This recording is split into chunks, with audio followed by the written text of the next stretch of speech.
Hi, I'm Lassie, and I need to tell you what happened. On my birthday, one minute I was reaching for cake, the next, my sister slapped me across the face. I woke up hours later, head shaved, scalp burning, and my sister laughing like it was some harmless prank. She said, "It's just a joke." But I didn't laugh. I ran. And behind me, I still hear it, my mother screaming, "I wish I had never given birth to you." Now tell me, what kind of mother knocks on your door that same night, not to say sorry, but to beg, "Please, give your sister a way to live"? I've kept quiet for years. But what happens when silence is the only thing they can't control anymore? Before we begin, tell me, where are you listening from? And if this happened to you, would you ever forgive them? The smell of pot roast crept through the vents just before sunset. I was sitting on the edge of my bed, smoothing down the hem of a blouse I hadn't worn in years. It wasn't fancy, just a soft navy button-down with sleeves long enough to hide the old burn mark on my wrist. But it was nice, neat, presentable. I stared at myself in the mirror, adjusting the collar for the third time, trying not to let hope make a fool of me again. Every year, I told myself this time would be different, that maybe this birthday would feel like mine, that maybe, just maybe, someone would remember without me having to remind them. Downstairs, the front door creaked open, followed by bursts of laughter and the sound of heels against tile. My sister Carla's voice sliced through the noise. "Y'all, don't forget the wine in the car." She always did that, gave orders like she ran the place. Maybe because she kinda did. Ever since Dad passed, Mom leaned on her for everything, like I wasn't standing right there too, paying bills, fixing leaks, showing up. I grabbed the small gift I'd gotten for myself, cheap perfume wrapped in gold paper, and tucked it under my pillow. Just in case no one else had remembered, at least I could pretend someone had. By the time I came downstairs, the living room was alive. My aunt was laughing too loud at a joke I didn't hear. Cousins I hadn't seen in months were piled on the couch, and Carla, well, she was center stage as always, arms stretched wide, basking in their attention like she'd just returned from tour. "Lassie," Mom's voice had that distracted tone. "Why don't you help Carla set the table?" "Of course," I murmured, slipping into the kitchen without waiting for eye contact. Carla didn't look at me. She shoved a stack of plates into my arms. "Try not to drop 'em this time." I didn't flinch. I just nodded and did as I was told. That's what you do in this family. Keep things smooth, don't stir the pot. Even if the pot's been boiling over for years. When everyone finally sat around the dining room table, I stood behind my chair, waiting. The lights had been dimmed slightly, giving the room a soft amber glow. For a second, it almost felt warm, cozy. Then Mom wheeled out the cake. There was silence, just a second too long, before someone said, "Oh my gosh, Carla, that's so sweet." I blinked. Written in pink frosting across the cake were the words, "Happy birthday, Carla." I looked around. Faces beamed, clapped. A cousin snapped a photo. Mom giggled like it was all adorable. "Oops, must have told the bakery the wrong name." I forced a smile, cheeks burning. "It's okay," I said too fast. Carla leaned toward me, voice low and sticky. "Don't be dramatic, Lassie. It's just a cake." Right, just a cake. On the one day that was supposed to be mine. When the gifts were passed out, someone handed me a small box wrapped in wrinkled foil paper. I opened it slowly. Inside was a sweater. Beige. Worn. I held it up and knew immediately. It was Carla's old cardigan. The one she lost at that Labor Day cookout 2 years ago. "I thought it looked familiar," she laughed. "You always said you liked it." I stared at it for a second too long, then folded it carefully and set it on my lap. "Thank you," I whispered, even though my voice barely made it out. Dinner carried on.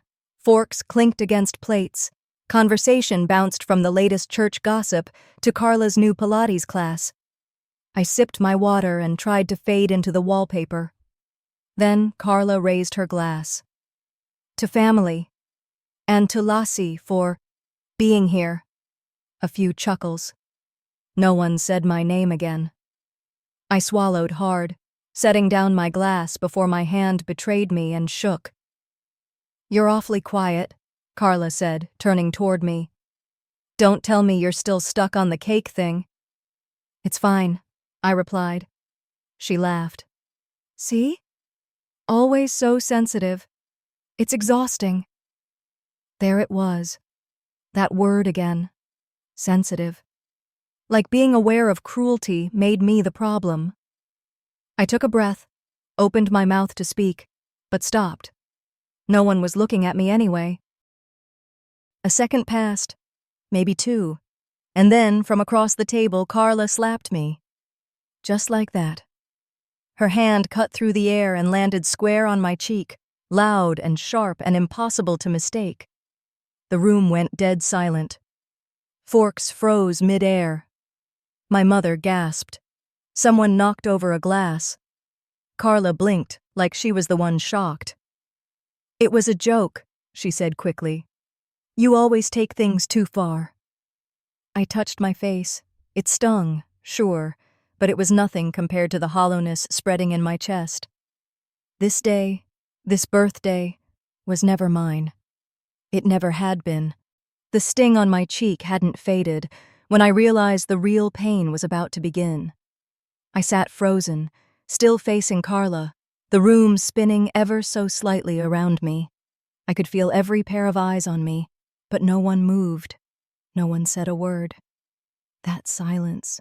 It wasn't peace. It was compliance. It was a verdict. I slowly turned my head, searching for someone, anyone, to step in. An aunt, a cousin, my own mother. But they just kept chewing, sipping, pretending to glance away like nothing had happened. Someone coughed to break the tension. Someone else clinked a fork against a plate like that would drown out what they all just saw. I tried to collect myself, to push the heat down in my chest, to hide the fact that I wanted to scream. But my voice, when I finally found it, was swallowed whole by the noise. A joke from my uncle about not letting women handle wine. A snort laugh from one of my cousins who hadn't looked in my direction all night. Okay, Carla chirped, raising her glass with a grin so wide it felt forced. Let's not let one little slip ruin the mood. How about a toast? I braced myself. To sisters, she said sweetly. Especially the ones who know how to take a joke. Everyone laughed, lightly at first, then more confidently, like they needed permission. And to birthdays, she added, even when we've got to share them. More laughter. The glass in my hand didn't move. My fingers gripped the stem so tightly I thought it might snap. My name hadn't been said once. Not during the toast. Not after the slap. Not even when they handed me that sad little box with her used cardigan inside. It was like I was a ghost in the middle of my own celebration. I swallowed hard, trying to steady the breath in my chest. You good, Lacey? Carla asked, too loud, too fake. You're being awfully quiet again.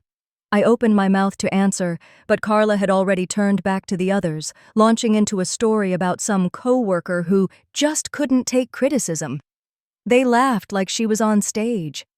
My cousins, ones I'd driven to school before, the ones I'd loaned money to when their AC went out last summer, they wouldn't meet my eyes. It was like they didn't recognize me anymore. Or maybe they didn't want to. Easier to align with the loudest voice in the room than ask why the quiet one had tears in her eyes. I wanted to stand, to say something, but my legs didn't move. My mouth went dry. If I speak, I thought, they'll call it drama. But if I stay quiet, I become invisible. So I sat. Carla took another sip of her wine, then leaned back in her chair like she owned the whole table. "You know," she said, glancing over at me, "you should really be thanking me." I blinked. "For what?" She shrugged. "Without me, you wouldn't even have a story to tell."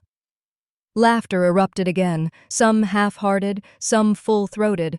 One cousin actually slapped the table. Another muttered, "Oof, savage," through a mouthful of mashed potatoes. I didn't flinch, not this time. But inside, I broke a little. It wasn't just the words. It was how easily they dismissed me, how quickly they accepted the new narrative. Lassie, the punchline, the fragile one, the nobody. My face burned, not from the slap, but from shame that now lived deeper than skin. I turned my head, slowly, toward the one person I still believed might say something. Anything. Mom.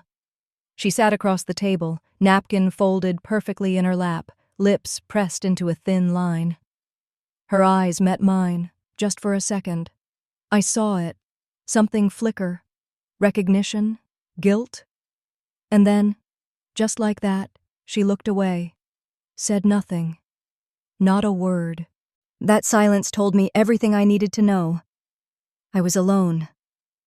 I sat perfectly still, trying to shrink into the wooden chair beneath me, my hands gripping the edge of the table as if that might anchor me in a moment I didn't want to be part of anymore.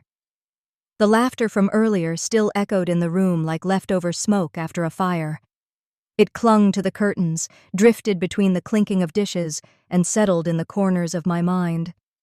No one said a word about what had happened. The air didn't shift. The conversations picked right back up like nothing at all had unraveled in front of them. Carla smiled, sipped her wine, and tossed her hair back like she hadn't just turned my birthday into her own personal comedy show. I watched her across the table, her mouth moving, eyes darting from one relative to another, drawing them in with some tale about a spa day she desperately needed. Someone laughed too loud. Someone else added how hysterical she was. I stayed quiet, breathing slow, counting seconds. My eyes scanned the faces I knew so well, or thought I did. My Aunt Donna was too busy picking at her casserole to notice me. Uncle Ray leaned over to whisper something into Carla's ear, and she laughed like a teenager. I caught one of my cousins, Olivia, glance at me, then quickly away like eye contact was too much of a risk. I wasn't invisible. I was being ignored. And that was worse. When I leaned back in my chair, I heard it. A soft chuckle from the other end of the table, then another. This time from cousins I used to play tag with in the backyard, back when we were barefoot and sunburned and innocent. "She's always been the dramatic one of them said behind a glass of wine, just loud enough for the table to hear, but quiet enough to deny later. "Yeah, remember when she cried because her prom dress wasn't pink enough?" Another added, grinning. The laughter that followed was low, almost lazy, not cruel, just careless. And somehow, that made it cut deeper. I turned slightly, trying to catch my father's eye. He sat 2 seats down, carving the turkey like it required all his concentration. His hand moved in slow, practiced motions, like he'd learned long ago how to use silence as a shield. He cleared his throat once. I leaned forward, hopeful. But instead of speaking, he just kept slicing, as if the meat mattered more than me. A piece of skin caught on the knife, and he paused to shake it off. Still, he said nothing. My throat tightened. If even he won't stand up, I thought, then whoever will. The rest of the room faded. I couldn't hear the words anymore, just the rhythm of their voices, the clatter of cutlery, the drone of indifference. I felt like I was sitting at the bottom of a deep well, watching the world go on above me while I stayed trapped below. I tried to eat, pushed a piece of dry stuffing around my plate, lifted my fork. My hand trembled. The chatter buzzed on. Carla laughed at something Dad said. Probably nothing. She had that laugh she used when she wanted to remind everyone she was still the center of attention, and they let her. The more they laughed, the more I disappeared. Not physically, but piece by piece, one comment, one smirk, one silence at a time. I thought about saying something. Maybe just one word. Maybe just stop. But then what? More laughs, more mockery. So I sat and sat until something inside me shifted. Not a loud snap, not even a whisper, just pressure, deep and steady, like the slow cracking of a foundation under years of weight. Something inside me cracked that night, I realized. I just didn't know how deep the fracture went. By the time I opened my eyes, the room had gone gray with the first hint of morning. The ceiling fan creaked softly, pushing stale air around, and for a brief moment I forgot where I was. Then it hit me. Houston, my childhood bedroom, back in a house I never wanted to sleep in again. My body felt heavy, like I hadn't slept at all. My temples throbbed with a dull ache, and something itched along the back of my neck. I reached up instinctively, fingers brushing against something unfamiliar, rough, patchy skin. I froze. A second touch confirmed it. My hair was gone. I bolted upright, heart slamming against my ribs. The room spun slightly as I stumbled out of bed, nearly tripping over the old rug Carla spilled nail polish on when we were teens. I caught myself against the edge of my dresser and yanked open the top drawer. Buried beneath a stack of old birthday cards and forgotten costume jewelry was the hand mirror I used to use before prom nights and job interviews. I hadn't touched it in years. When I raised the mirror, I wasn't ready for what looked back. The reflection wasn't mine, not really. My face was still there, eyes red from crying, but it was framed by nothing. My scalp, uneven and angry-looking, peeked through the remaining tufts. Jagged patches where hair used to flow now looked like the aftermath of a dare gone too far, like some drunk bet at a college party, only this wasn't that. This was deliberate. I set the mirror down carefully, but my legs gave way before I could make it to the bed. I collapsed onto the floor, knees scraping the worn hardwood, hands clawing at the cold surface like I could dig back into some version of myself I recognized. I whispered, barely able to speak. They cut my hair. No one heard me. No one was coming. I crawled to the corner where the full-length mirror still stood, its edges chipped, silver backing faded with time. It had a crack in the upper right corner. Carla once knocked it over during one of her tantrums, and Mom taped it like that made it fine. Standing in front of it now, I saw more than just missing hair. I saw what was really gone. Not just beauty, dignity, agency.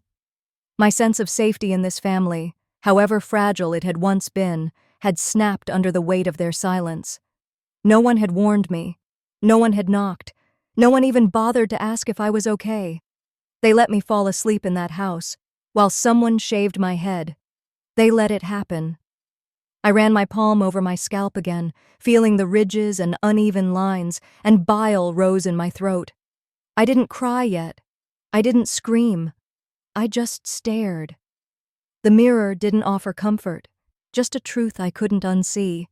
I wasn't the same woman who had walked in here yesterday. They'd made sure of that. Downstairs I heard laughter, muffled, like it was bouncing off closed doors. For a second I thought maybe it was the TV, maybe someone was watching a sitcom while sipping morning coffee. But no, that was real laughter, familiar, Carla's maybe, and others. My aunts, perhaps. The same ones who complimented my quiet grace last Thanksgiving while complimenting Carla's latest boyfriend like he was a prize turkey. I stayed still, kneeling on the floor, my fingers wrapped tightly around strands of hair that had fallen on my pillow. They stuck to my palms like evidence in a crime scene. I wanted to scream then, but not to get anyone's attention. I wanted to scream because keeping it in was eating me alive. Still no footsteps, no knock at the door. Not even from Mom. Had she known? Did she hear anything last night? Had she helped? Part of me didn't want the answer. I leaned back against the wall, my head hitting it softly, the pain grounding me. Memories started coming faster than I could control. Carla's voice calling me overly dramatic at 15 when I reported her for cheating on her math test. Mom brushing off my tears when Carla locked me out of the house during a thunderstorm just to teach me a lesson. Dad turning up the TV when we fought instead of getting up. The signs had always been there. I'd just convinced myself they weren't. Last night was a slap. This was something else. Something that couldn't be undone with an apology. Something that couldn't be patched over with store-bought cake or I didn't mean to hugs. A knock finally came, but it was at someone else's door. Then laughter again. Dishes clinking. The smell of bacon wafted upstairs like it was just another Sunday morning. I stood up slowly, knees stiff, and made my way to the bathroom. The light flickered on, harsh and yellow. I turned toward the mirror again, almost hoping the image had changed. It hadn't. Still me. Still shaven. Still broken. I reached for the drawer below the sink and pulled it open, half expecting my old hairbrush to be there, as if muscle memory had overridden logic. It was, and for some reason, that made me want to laugh, hysterically. A brush. For what? Instead, I collapsed to the floor. There, beside the sink, I finally broke. Not for show, not for sympathy, not even out of anger, but because holding it in had become unbearable. And so, for the first time in years, I screamed. The scream didn't echo, it collapsed inside me.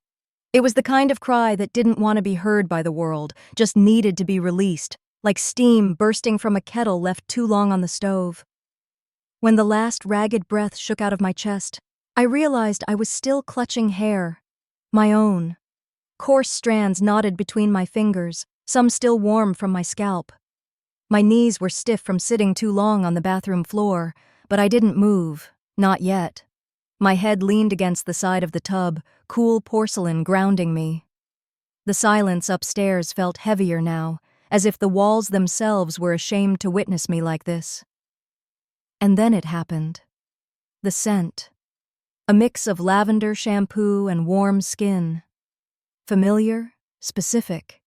The kind of memory that doesn't knock. It crashes. I inhaled again, slowly, almost against my will. That smell pulled me straight back in time. I must have been around 7, still missing my front teeth. Sitting on a tall wooden stool in the kitchen, legs dangling above the floor. My hair, long, thick, coiled with braids, had been my pride. I used to pretend each braid was a magic rope, the kind that could help me climb out of anything. That morning, I'd spilled orange juice on my Sunday dress. I remember being excited. I'd helped Mom make pancakes and gotten carried away. When the juice hit the tablecloth, she lost it. "Can't you ever stay clean?" she hissed. I tried to explain. I tried to apologize. She grabbed my arm and pulled me to the kitchen stool. Carla, always eager to play teacher's pet, walked in with scissors. I froze. "Hold still," Mom said. Her voice wasn't angry. It was worse. It was cold. I could still hear the metallic click as Carla opened the blades. She cut the first braid without hesitation. The sound it made, a dull snap followed by the light rustle as it fell to the tile, haunted me for years. I cried then, and Carla laughed, flicking the severed braid like it was a trophy. "You'll learn to behave," Mom said, as if that justified everything. I didn't scream that day. I didn't even whimper. I sat through the entire cutting like a statue, numb and shamed, and afterward, they took me to church like nothing had happened. Now, all these years later, here I was again, hair in hand, surrounded by silence. But this time, I screamed. Not for them. For me. A floorboard creaked faintly outside the door. I waited, thinking maybe someone had heard. Maybe they'd come check. But the sound faded.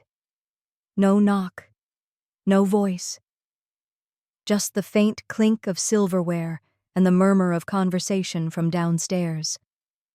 I slowly pulled myself up, one palm pressed against the wall for balance. I reached for a towel and draped it over my head, not to hide, but to hold something steady, anything.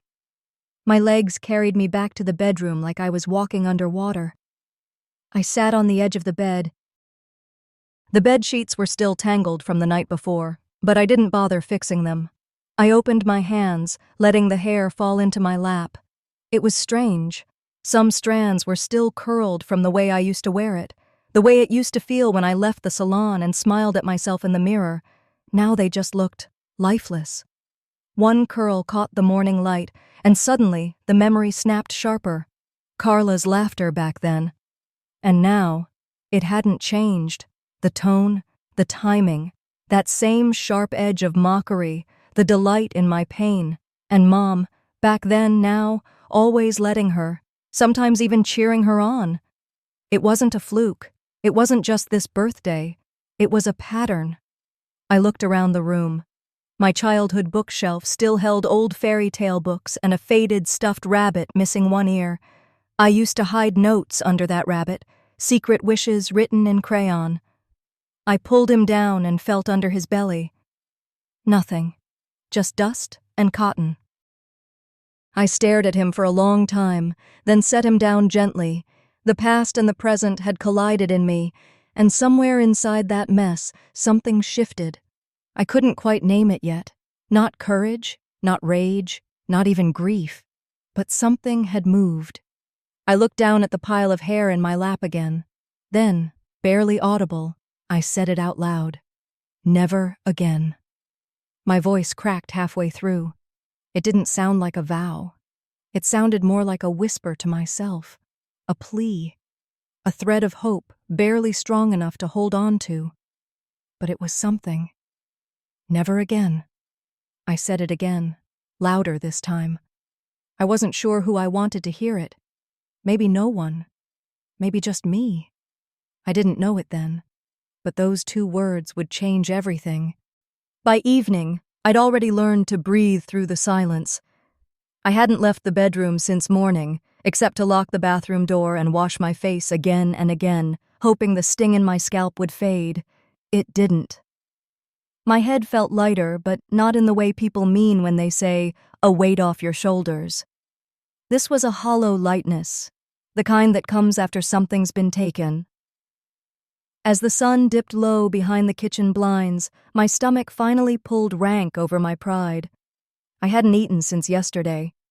I told myself I'd sneak in, grab something quick, and get out before they noticed me. The hallway creaked under my bare feet as I padded toward the kitchen. The air was thick with the scent of leftover roast, and something sweet. Carla's red velvet cake, probably. She always brought dessert, as if sugar could cover everything she soured.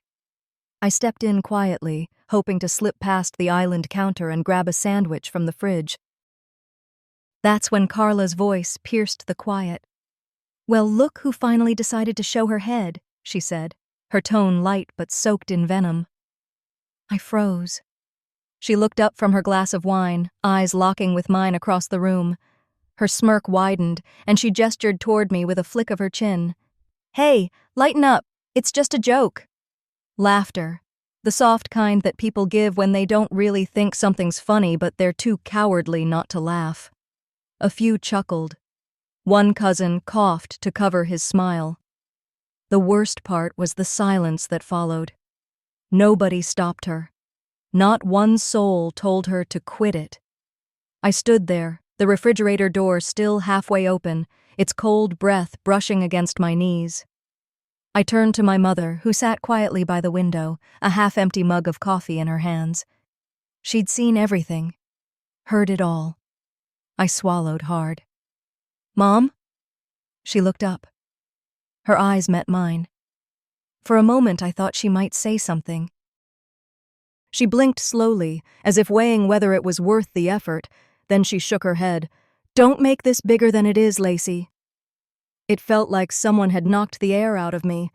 I wasn't sure what I'd hoped for. Maybe a hand on my shoulder, a look of concern, anything that said I mattered. Instead, I got a dismissal. Again, like always. I turned back toward the counter, slowly shutting the fridge. My appetite had vanished. Carla walked closer, her heels clicking softly against the hardwood floor. She leaned in just enough so only I could hear her next words. "You've always been too sensitive. That's why no one takes you seriously." The words were delivered softly, like a lullaby made of broken glass. She didn't raise her voice. She didn't need to. She knew exactly where to cut. I stared at her, willing myself not to flinch, not to blink, not to give her the satisfaction. But inside, everything was shaking. Every cruel word, every insult wrapped in a smile, every slap disguised as a joke, they weren't isolated moments. They were a pattern, woven deep into the fabric of this family. And I'd spent years trying to patch the holes, hoping someone would notice I was unraveling. My hands trembled at my sides.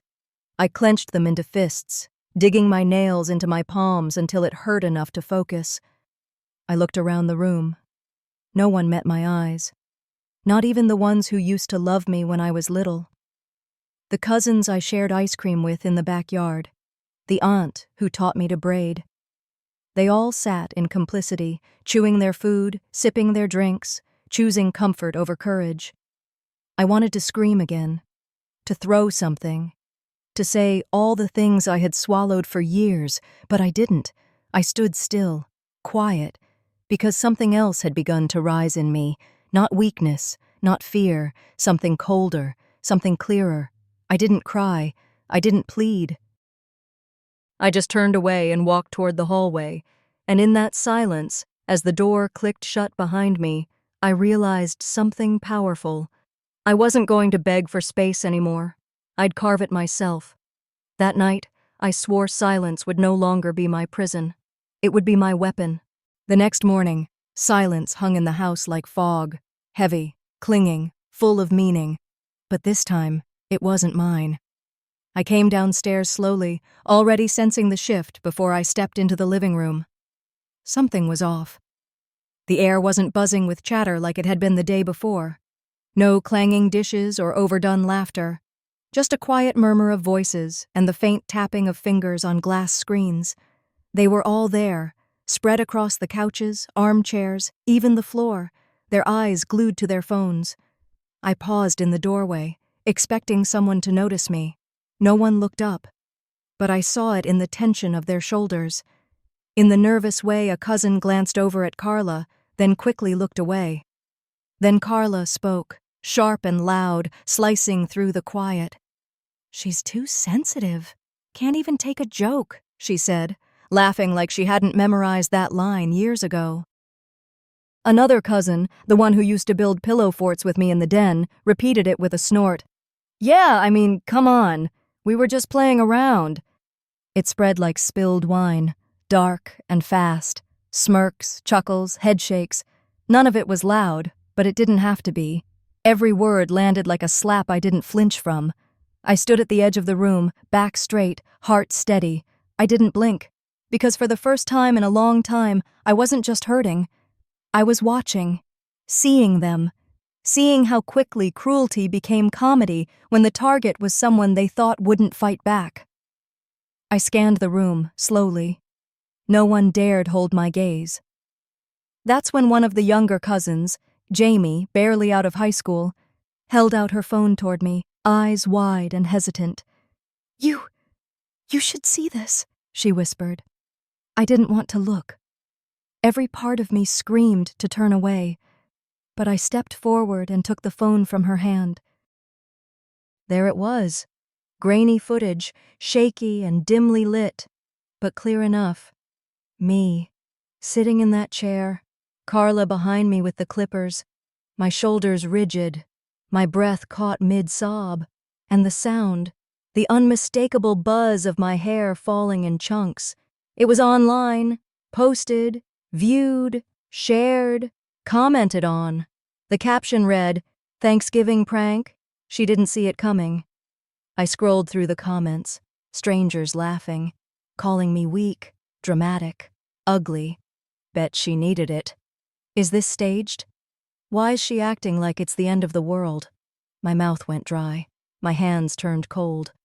Behind me, I heard Carla let out a soft, satisfied chuckle. Going viral, huh? Guess you should thank me. Your life's finally interesting. The laughter around the room swelled again.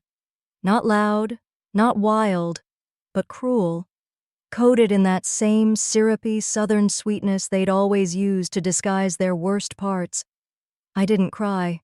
Not this time. I looked up from the screen and handed the phone back to Jamie without a word. Then I turned to Carla. She was watching me, waiting for a reaction. Maybe a scream, maybe another breakdown, maybe for me to storm off so she could say, "See? So dramatic." But I didn't give her that. Instead, I straightened my spine, lifted my chin, and walked past her like she didn't exist. Inside, my mind was racing. If they wanted silence, I'd give it to them. But not the kind they were used to. Not the silence of swallowing pain or pretending it didn't matter. This would be something different. I began to plan. Not revenge. Not exactly. But I'd start documenting. Every comment. Every post. Every thread of manipulation they'd woven since I was a child. I'd gather truth like firewood, piece by piece, until the whole thing could burn clean. They thought I was fragile because I stayed quiet. They didn't understand that quiet people feel the most. And we remember the most. And when we decide to speak, it's already too late to take anything back. I walked to the staircase without a glance behind me. Each step was deliberate, each breath steady. No one called after me. And when I reached the top, I didn't slam the door. I just sat on the edge of the bed and opened a blank page in the Notes app on my phone. I wrote 3 words. They don't know. Because they didn't. They didn't know what they'd awakened. They didn't know what I'd kept inside all these years. And they sure as hell didn't know what silence could really do when it learned how to aim. They thought they broke me. But what they really did was teach me how to fight. After that day, everything changed. Not outside, but inside me. They still laughed downstairs.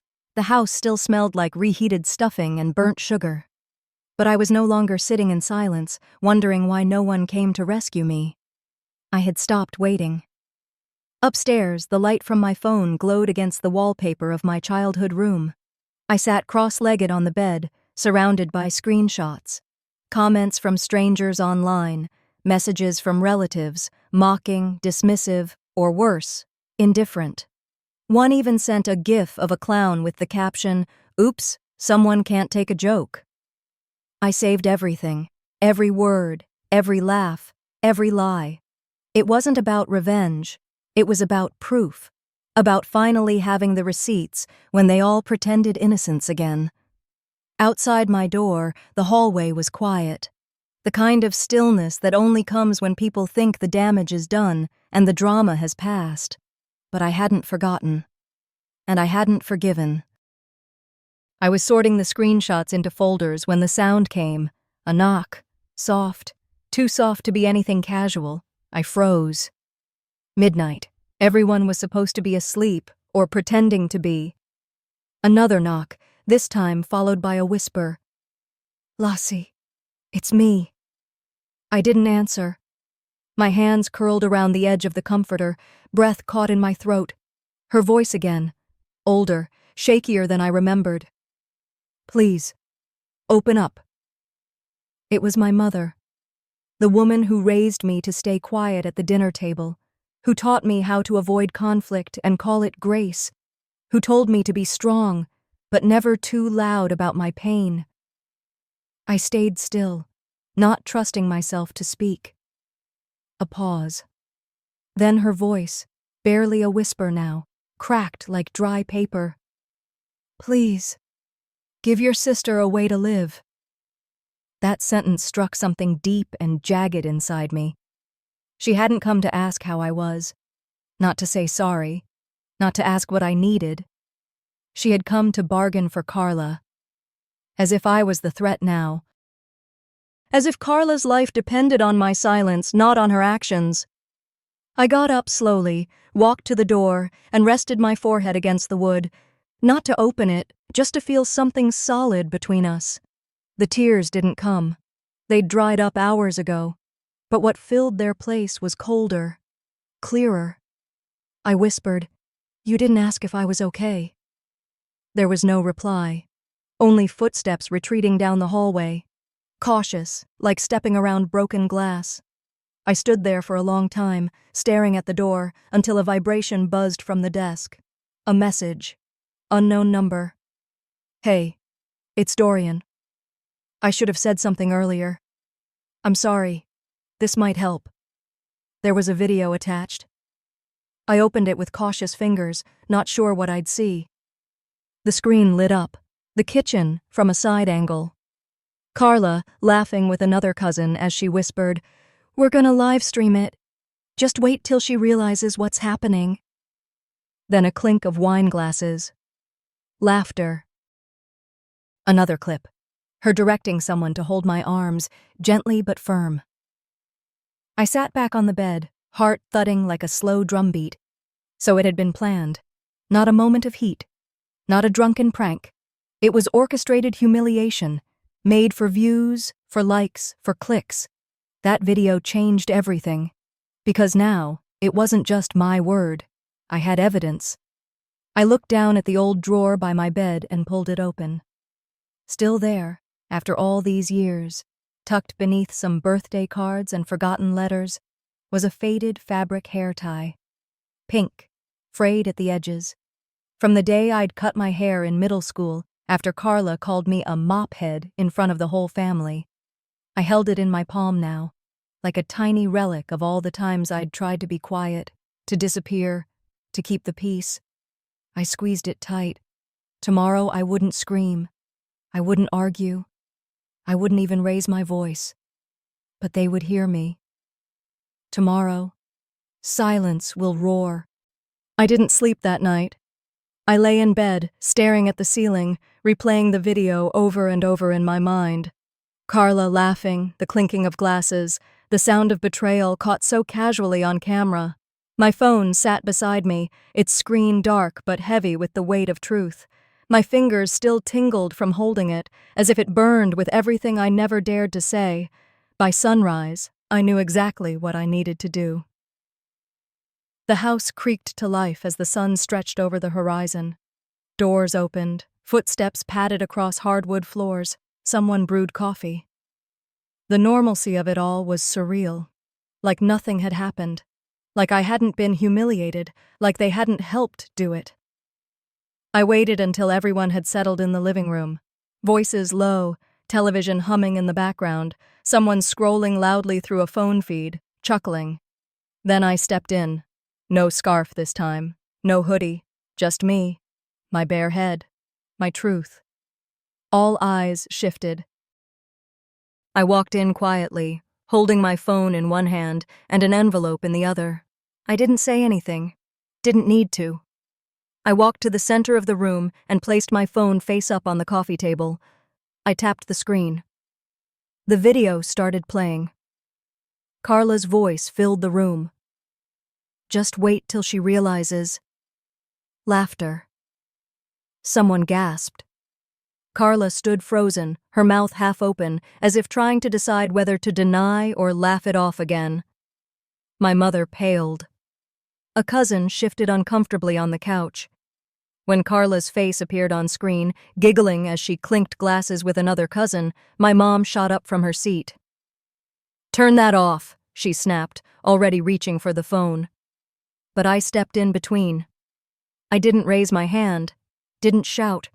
I just stood there, and this time, I didn't move. The silence was thick, no one quite sure what to do with the stillness I had once been buried under. No one knew what to say when I used it to finally speak. The video ended. I bent slightly and picked the phone back up. Then I placed the envelope on the table. Inside was a USB drive with the video and screenshots, plus a printed statement I'd written. Calm, clear, and undeniable. Carla let out a sob, then dropped to her knees on the rug. "I'm sorry, okay? I didn't mean...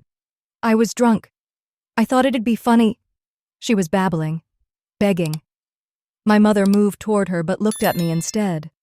Her eyes pleaded, not for justice, for mercy. But I wasn't here for punishment. I wasn't here to destroy anyone. I was here to stop being destroyed. I looked at Carla, then the others, and said, quietly but firmly, "This is the last time you'll use my silence against me." No one argued. No one spoke. I turned and walked out of the room. Each step felt lighter than the last. Past the hallway, past the front door, out into the cool Texas morning where the wind didn't feel like it was pushing me back anymore. I stood on the porch for a second, letting it all settle in. The air was crisp. The sun had risen fully now, gold spilling across the driveway. I could hear birds. I could hear myself breathing, and for once, it didn't feel like I had to hide any of it. I reached into my coat pocket and pulled out the old hair tie.